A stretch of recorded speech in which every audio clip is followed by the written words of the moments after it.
बिस्मिल्लाहिर्रहमानिर्रहीम। Particle physics के next lecture का आगाज़ करते हैं। नेक्स्ट जो लेक्चर है that is about Dirac equation. तो let's see what is Dirac equation, how we can derive the Dirac equation, what are the uses of Dirac equation.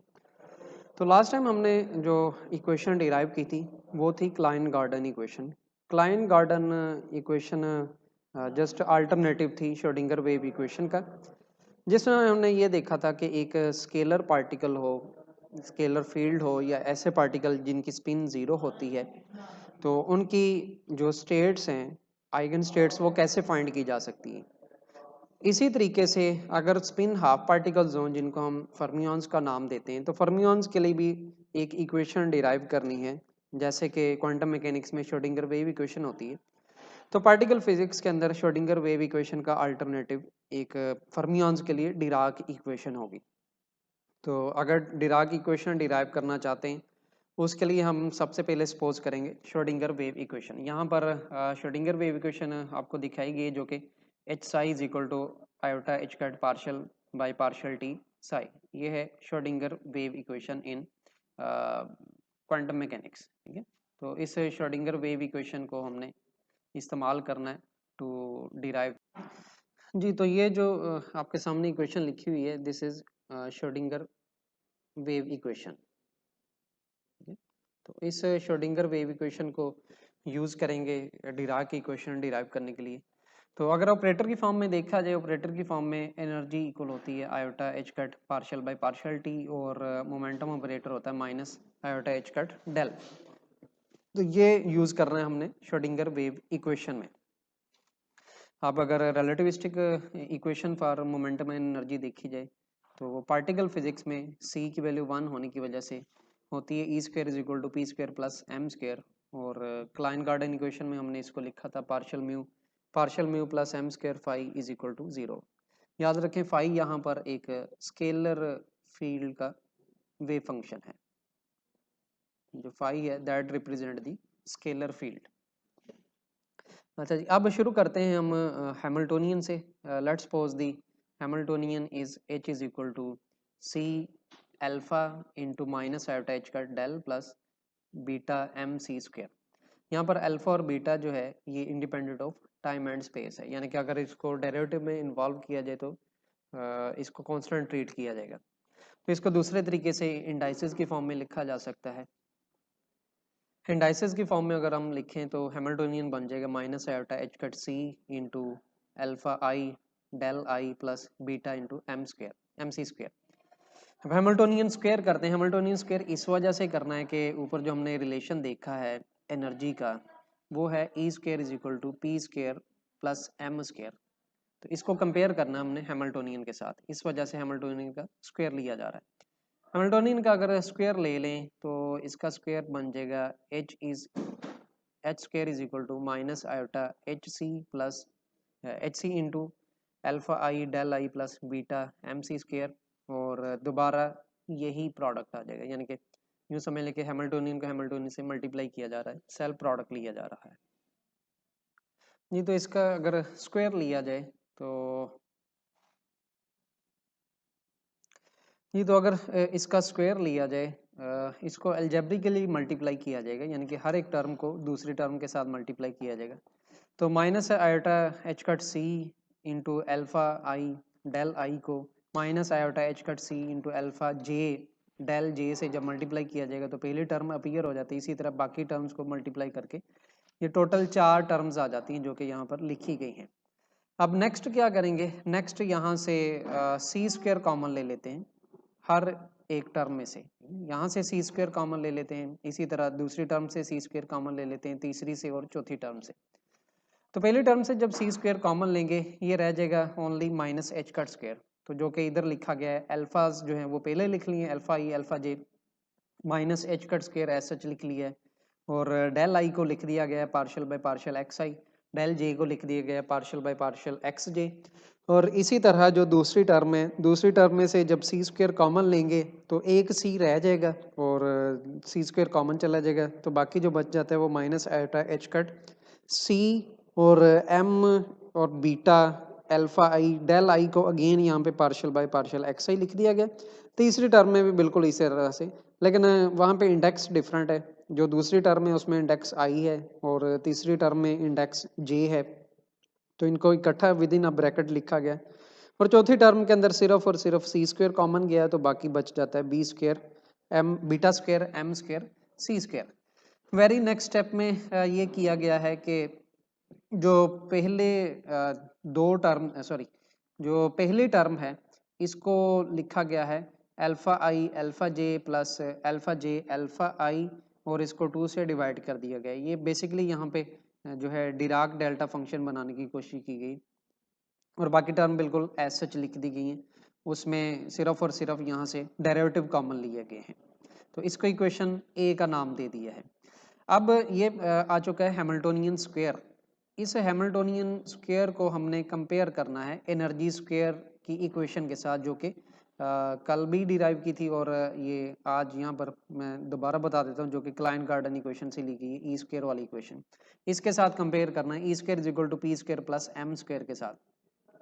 तो अगर इसको कंपेयर किया जाए ई स्क्वायर को, तो ये बन जाता है, अगर आप देखें मैं यहाँ पे लिख भी देता हूँ वो इक्वेशन, वो है E square is equal to P square plus M square. अब p का मतलब होता है डेल, तो minus iota H cut del के रिस्पेक्ट से ये बनता है minus H cut square and del square और प्लस एम स्क्वायर। इसको इक्वेशन ए के साथ कंपेयर करते हैं। इक्वेशन ए के अंदर देखें डेल स्क्वायर की जगह लिखा हुआ है partial by partial X I, partial by partial X J. तो इसको कंपेयर किया जाए, then we have del square is equal to partial by partial X I, partial by partial X J. एक तो इक्वेशन ये बन गई डेल स्क्वायर का कोफिशिएंट कंपेयर करके। उसके मुकाबले में अगर देखें माइनस एच कट स्क्वायर की जगह माइनस एच कट स्क्वायर लिखा हुआ है। अलबत्ता अगर यहाँ पे 1 इज्यूम कर लिया जाए कि 1 इसके साथ मल्टीप्लाई हो रहा है, तो 1 की जगह लिखा हुआ है C square over 2 into alpha I alpha J plus alpha J alpha I. तो सी को पार्टिकल फिजिक्स में 1 लिया जाता है, तो यूं समझ लें कि 1 is equal to 1/2 into alpha I alpha J plus alpha J alpha I. तो ये कंपैरिजन बनता है, या इसको यूं भी लिखा जा सकता है जो कि डिराक डेल्टा फंक्शन की फॉर्म में लिखा हो। 2 को अगर मल्टीप्लाई कर दें लेफ्ट साइड पे, तो ये बन जाता है alpha I alpha J plus alpha J alpha I is equal to 2 delta I J. इसी तरीके से अगर देखा जाए इक्वेशन ए के अंदर, इक्वेशन ए के अंदर जो iota minus iota H cut M C square वाली टर्म है, यानी कि दूसरी टर्म, तो इसको अगर ई स्क्वायर वाली इक्वेशन में कंपेयर किया जाए, तो ई स्क्वायर वाली इक्वेशन में ऐसी कोई टर्म मौजूद नहीं है। इस वजह से हम minus iota H cut M C square into alpha I beta plus beta alpha J, या सिर्फ जो ब्रैकेट है alpha I beta plus beta alpha J, इसको 0 के इक्वल सपोज कर सकते हैं। तो ये दूसरी इक्वेशन बन जाती है कंपैरिजन करके। फिर तीसरी इक्वेशन जो बननी है वो एम स्क्वायर के कोफिशिएंट, जो कि इक्वेशन ए के अंदर और ई स्क्वायर वाली इक्वेशन है उसके साथ कंपेयर करना है। तो यहाँ पे अगर एम स्क्वायर का कोफिशिएंट देखा जाए 1 है, और यहाँ पर एम स्क्वायर का कोफिशिएंट देखा जाए वो बीटा स्क्वायर सी पावर 4 है, तो सी को तो पार्टिकल फिजिक्स में 1 लिया जाएगा, दैट्स वाई तीसरी इक्वेशन बन जाती है beta square is equal to 1, या इसको सॉल्व करके beta is equal to plus minus 1 है। तो यहाँ पे अल्फा और बीटा ये क्या चीज़ें हैं? ऊपर तो हमने ये कहा था कि ये independent of space and time है, लेकिन ये अगर जो वेव फंक्शन साई है या wave function phi, Dirac equation में मैंने बताया था कि साई ही वेव फंक्शन यूज़ किया जाता है। तो psi wave function actually spinor है, स्पाइनर मैट्रिक्स है। तो स्पाइनर मैट्रिक्स को अगर इस्तेमाल किया जाए उस लिहाज से अल्फा और बीटा ये भी मैट्रिसेस ही होंगे। तो ये कैसे मैट्रिसेस हैं? ये बेसिकली स्पाइनर मैट्रिसेस हैं। तो इनका रिलेशन कुछ ये बनेगा, अगर अल्फा आई बीटा और बीटा अल्फा आई यहाँ से देखा जाए, तो ये बनता है alpha X alpha Y plus alpha Y alpha X, इसी तरह से जी के लिए और एक्स के लिए। तो ये 3 रिलेशन इसके बताए गए हैं आपस में, जो इसके रिलेशन है। अब अल्फा और अल्फा एक्स अल्फा वाई और अल्फा जो है जी, ये उसी तरह से हैं जैसे कि पॉलीमेट्रिसेस होते हैं। पॉलीमेट्रिसेस का अगर अलजेब्रा देखा जाए, उसका कम्यूटेटर रिलेशन होता है sigma I and sigma J is equal to iota sigma K, ठीक है। आई जे और के जो है वो एक्स वाई और जी को कॉरस्पॉन्ड करते हैं, या यूं समझ लें कि commutator relation of sigma X sigma Y would be equal to iota sigma Z. तो बिल्कुल इसी तर्ज पे अल्फा एक्स अल्फा वाई और अल्फा जी लिखे गए हैं, तो हम ये कह सकते हैं कि अल्फा एक्स अल्फा वाई और अल्फा जो जी हैं वो पॉली मैट्रिसेस का अल्टरनेटिव है इन दी पार्टिकल फिजिक्स। लेकिन इनको पॉली मैट्रिसेस का नाम नहीं दिया जाता है, ठीक है, इसको स्पाइनर मैट्रिसेस का नाम दिया जाता है, या इवन इसको बायलीनियर भी कहा जाता है। तो ये कुछ अलजबरा लिखा गया पॉली मैट्रिसेस का, तो इसी अलजबरा की बेस पे ये लिख दिया गया रिलेशन इसका अल्फा के लिए। तो sigma X sigma Y must be equal to commutator relation of alpha Y alpha Z and alpha Z alpha X. तो बाकी भी इसी तरह से इनके रिलेशन लिखे गए, सिग्मा एक्स का अल्फा वाई अल्फा जी के साथ रिलेशन लिखा गया है, सिग्मा वाई का रिलेशन लिखा गया है। तो ये अलजबरा है इसका बाइलिनियर्स का या अल्फा मैट्रिसेस का, जो लेटर ऑन यूज होगा पार्टिकल फिजिक्स 2 में। और अगेन इसी रिलेशन को ये जो बताया गया है इसको डिराक डेल्टा की फंक्शन में यहाँ पर लिख दिया गया है। इस रिलेशन को अगर आप गौर करें यहाँ पे लाके डिराक डेल्टा फंक्शन की फॉर्म में लिख दिया गया है। तो जैसे पॉली मैट्रिसेस अलजबरा फॉलो करते हैं उसी तरह से ये अल्फा मैट्रिसेस भी अलजबरा फॉलो कर रहे हैं।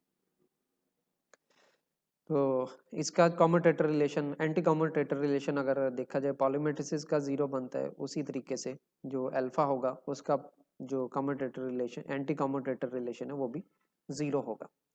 कम्यूटेटर और anti commutator relation quantum mechanics में हम पढ़ते हैं, लेकिन यहाँ भी आपको बता दूं कि कम्यूटेटर रिलेशन और एंटी कम्यूटेशन रिलेशन में सिर्फ प्लस और माइनस का फर्क होता है अलजेब्रिकली। जो कम्यूटेटर रिलेशन है उसमें दो टर्म्स के दरमियान नेगेटिव का साइन आता है, और जो एंटी कम्यूटेटर रिलेशन है उसमें दो मैट्रिसेस के दरमियान पॉजिटिव का साइन आता है।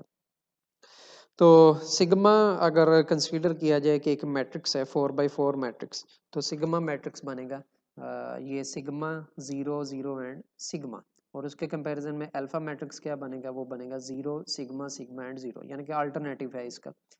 तो अल्फा ई और अल्फा जे इसी लिहाज से अगर मल्टीप्लाई किया जाए तो अल्फा आई बन जाएगा 0 sigma I 0 0 sigma J and 0। इनको अगर मल्टीप्लाई कर लिया जाए तो आप देखते हैं कि ये 0 के ही इक्वल बनता है। और अगर इन दो टर्म्स को ऐड कर लिया जाए, सॉरी इन दो टर्म्स को ऐड किया जाए तो ये 0 के इक्वल बनेगा। तो पॉली मैट्रिसेस के को यूज करते हुए अगर बीटा को डिफाइन किया जाए, बीटा बनेगा 1 0 0 एंड -1, और बीटा का अल्फा के साथ रिलेशन अगर लिया जाए तो ये बीटा की वैल्यू पुट कर दी गई है, ये अल्फा आई की वैल्यू और देन अल्फा आई की और बीटा की वैल्यू, इनको आपस में मल्टीप्लाई करके ये एक मैट्रिक्स बनता है। ये मैट्रिक्स बेसिकली 4x4 का मैट्रिक्स है, ठीक है। तो ये अगर आप इसके एंट्रीज पे गौर करें, इसके एंट्रीज वही हैं जो कि एक आइडेंटिटी मैट्रिक्स की होती हैं, तो दैट्स वाई इसको आइडेंटिटी मैट्रिक्स भी कहा जा सकता है। तो यूँ समझ लें कि जो बाइलिनियर बीटा है, बीटा स्क्वायर आइडेंटिटी मैट्रिक्स के इक्वल आएगा, बट जो पॉली मैट्रिसेस हैं और बाइलिनियर मैट्रिसेस हैं इनमें फ़र्क क्या है। पॉली मैट्रिसेस जो है 2x2 के मैट्रिसेस होते हैं, लेकिन जो बाइलिनियर है ये 4x4 के मैट्रिसेस होंगे। तो ये हमने कुछ अलजेब्रा यहाँ पे डिफाइन किया है पार्टिकल फिजिक्स का, लेकिन टू दी पॉइंट जो हमने ऊपर हैमिल्टोनियन बना चुके हैं उसकी तरफ आए तो उस हैमिल्टोनियन को श्रोडिंगर वेव इक्वेशन पे अप्लाई करते हैं। श्रोडिंगर वेव इक्वेशन में अगर उस हैमिल्टोनियन को पुट किया जाए तो हमारे पास बन जाएगी डिराक इक्वेशन। ये आपके सामने लिखी गई है श्रोडिंगर वेव इक्वेशन। तो इस श्रोडिंगर वेव इक्वेशन के अंदर हमने करना क्या है, हैमिल्टोनियन की वैल्यू पुट करनी है। हैमिल्टोनियन की ये कौन सी वैल्यू है, ये वही वैल्यू है जो हमने यहाँ पे डिराइव की है। ये मैं आपको दिखा देता हूँ, दिस वैल्यू, ये हैमिल्टोनियन की वैल्यू है जो अभी डिराइव की है, या इवन हैमिल्टोनियन ये जो हमने सपोज की थी वैल्यू ये भी पुट की जा सकती है वहाँ पे। तो ये वैल्यू अगर इधर ला के इस श्रोडिंगर वेव इक्वेशन में पुट कर दी जाए, ये देखें वही वैल्यू एग्जैक्टली पुट की गई है। तो ये तो लेफ्ट साइड आ गई एस एच, राइट साइड पे हैमिल्टोनियन की जगह minus eta H cut C into alpha dot del plus beta M C square put किया गया है। तो यहाँ पे क्या किया कि बीटा से अपने पास से बोथ साइड पे मल्टीप्लाई कर दिया, लेकिन एक चीज़ याद रखें कि बीटा को अगर हमने लेफ़्ट साइड से मल्टीप्लाई किया तो ये हर एक टर्म के साथ लेफ़्ट साइड पे लिखा जाएगा। अगर राइट साइड पे मल्टीप्लाई किया तो हर एक टर्म के साथ राइट साइड पे लिखा जाएगा। उसकी रीज़न ये है कि बीटा यहाँ पे कोई नंबर नहीं है, बीटा एक मैट्रिक्स है। तो इन जनरल जो मैट्रिक्स से मल्टीप्लिकेशन है वो कॉम्यूटेटिव नहीं होती। इस वजह से इस चीज़ का ख्याल रखना है कि मैट्रिक्स को अगर लेफ़्ट साइड पे मल्टीप्लाई करेंगे तो हर एक टर्म के साथ लेफ़्ट साइड पे, अगर मैट्रिक्स को राइट साइड पे मल्टीप्लाई करेंगे तो हर एक टर्म के साथ राइट साइड पे ही मल्टीप्लाई करेंगे। अलबत्ता जो बीटा स्क्वायर है, फॉर एग्जांपल हम इसको बीटा स्क्वायर के साथ मल्टीप्लाई करते तो उसमें इस चीज़ का ख्याल नहीं रखा जाएगा कि लेफ्ट साइड पे इसको मल्टीप्लाई किया जा रहा है या राइट साइड पे। उसकी रीज़न ये है कि बीटा स्क्वायर एक आइडेंटिटी मैट्रिक्स है। तो आइडेंटिटी मैट्रिक्स से कहीं भी इंट्रोड्यूस करवाया जा सकता है, बेशक वो लेफ्ट साइड पे इंट्रोड्यूस करवा दें या राइट साइड पे इंट्रोड्यूस करवा दें। तो ये इक्वेशन फाइनली बन जाती है iota H cut beta partial psi by partial T is equal to negative iota H cut C into beta alpha dot del plus beta square M C square. अब beta square क्योंकि one होता है तो यहाँ पे इसको one put कर दिया जाएगा, और beta let's suppose gamma naught है, यानी कि अगर रिलेटिविटी देखी जाए तो उसमें टोटल 4 कंपोनेंट होते हैं किसी भी मैट्रिक्स के या किसी भी वेक्टर के, जिसमें एक जीरोथ कंपोनेंट है, एक आयत कंपोनेंट है। जो जीरोथ कंपोनेंट है वो टेम्पोरल कंपोनेंट होता है, जो आयत कंपोनेंट है वो स्पेशियल कंपोनेंट होता है। तो यहाँ पे बीटा इंटू अल्फा को सपोज कर लिया कि ये गैमा के इक्वल है या डिफाइन कर लिया है, और जो बीटा है वो गैमा नॉट के इक्वल है। तो इस रिस्पेक्ट से यहाँ पर बीटा को रिप्लेस कर दिया जाएगा गैमा नॉट से, और इसी तरह से जो बीटा इंटू अल्फा है, बीटा इंटू अल्फा को रिप्लेस कर दिया गया गैमा से, या यूं समझ लें कि गैमा आई से रिप्लेस किया गया है। ये तो यहाँ पर देखेंगे गैमा आई से रिप्लेस किया गया है, और जो बीटा स्क्वायर है उसकी जगह इधर वन पुट कर दिया गया है। तो फर्दर इसको अगर सॉल्व किया जाए, लेफ्ट साइड पे दो टर्म्स आ जाएंगी, राइट साइड पे सिर्फ एक टर्म रह जाएगी। और मज़ीद इसमें यह है कि सी क्योंकि और एच कट पार्टिकल फिजिक्स में हम यूज़ करते हैं नेचुरल यूनिट्स, तो दैट्स वाई एच कट और सी को वन पुट कर दिया गया है। और फर्दर जो पहली टर्म है राइट साइड पे वो लेफ्ट साइड पे ले आए हैं और साई को कॉमन ले लिया, तो लेफ्ट साइड बन जाएगी iota gamma naught partial by partial T, इसमें से साई कॉमन चला गया। और राइट साइड जब लेफ्ट साइड पे आएगी राइट साइड की पहली टर्म, एक तो वो बन जाएगी पॉजिटिव, ठीक है, दूसरा उसमें से आयोटा कॉमन चला गया, एच कट की जगह वन आ गया, सी की जगह वन आ गया, गैमा ई एस एच आ गया, पार्शियल बाय पार्शियल एक्स आई को लिख दिया गया पार्शियल आई, ठीक है, और साई कॉमन आ गया। और जो राइट साइड है उसमें एम एस एच आ गया, सी स्क्वायर की जगह वन पुट हो गया तो साई आ गया, ठीक है। तो अब फर्दर ये है कि जो गैमा म्यू है, ठीक है, कल भी डिफाइन किया था, ये कोवेरिएंट डेरिवेटिव है जिसके दो कंपोनेंट हैं या टोटल 4 कंपोनेंट है। दो कंपोनेंट इस रिस्पेक्ट से मैं कह रहा हूँ कि टेम्पोरल कंपोनेंट है, एक इसमें से टेम्पोरल कंपोनेंट है जो टाइम को कोरस्पॉन्ड कर रहा है, और एक स्पेस कंपोनेंट है, स्पेशियल कंपोनेंट। तो स्पेशल कंपोनेंट फर्दर उसके अंदर 3 आ जाते हैं, एक्स वाई और जी। हाउएवर अगर लेफ्ट साइड देख ली जाए, लेफ्ट साइड के अंदर iota gamma naught partial by partial T है, तो इसको मिला के लिखा जा सकता है गैमा म्यू पार्शियल म्यू, या यूं कह लें कि उसका एक्स कंपोनेंट। इसकी जगह ये पार्शियल बाय पार्शियल टी की जगह अगर बेहतर होगा कि हम लिख दें पार्शियल टी, तो उस लिहाज से, या पार्शियल जीरो लिख दें, ठीक है, तो उस लिहाज से अगर आप देख लें gamma zero partial zero plus gamma I partial I, इसको मिला के लिखा जा सकता है iota gamma mu partial mu, ठीक है। और माइनस जो एम साई है इसको भी लेफ्ट साइड पे ले आते हैं तो टोटल इक्वेशन मिलके बन जाएगी iota partial gamma mu partial mu minus M into psi is equal to zero. या यहाँ पे एक और नए जो है नोटेशन में इंट्रोड्यूस करवा देता हूँ, वो नोटेशन है पार्शियल स्लैश। तो पार्शियल स्लैश जो है ये किसके इक्वल है, पार्शियल स्लैश इक्वल है गैमा म्यू पार्शियल म्यू, ठीक है। तो ये iota partial slash minus M into psi is equal to zero, इसको नाम दिया जाता है डिराक इक्वेशन।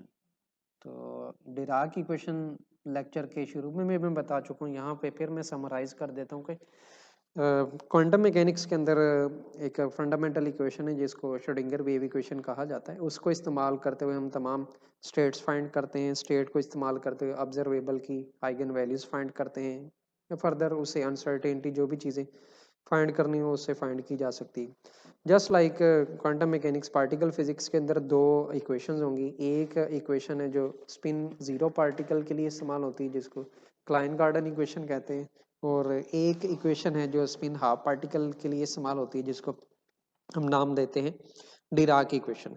दैट्स वाई जो कल इंट्रोड्यूस करवाया था या लास्ट टाइम इंट्रोड्यूस करवाया था स्केलर फील्ड के लिए, उसमें फाई इस्तेमाल की गई थी, और फाई को हमने कतन स्पाइनर का नाम नहीं दिया था। वो फाई जो है इसके स्केलर फील्ड है, जस्ट लाइक यूं कह लें कि एक नंबर है।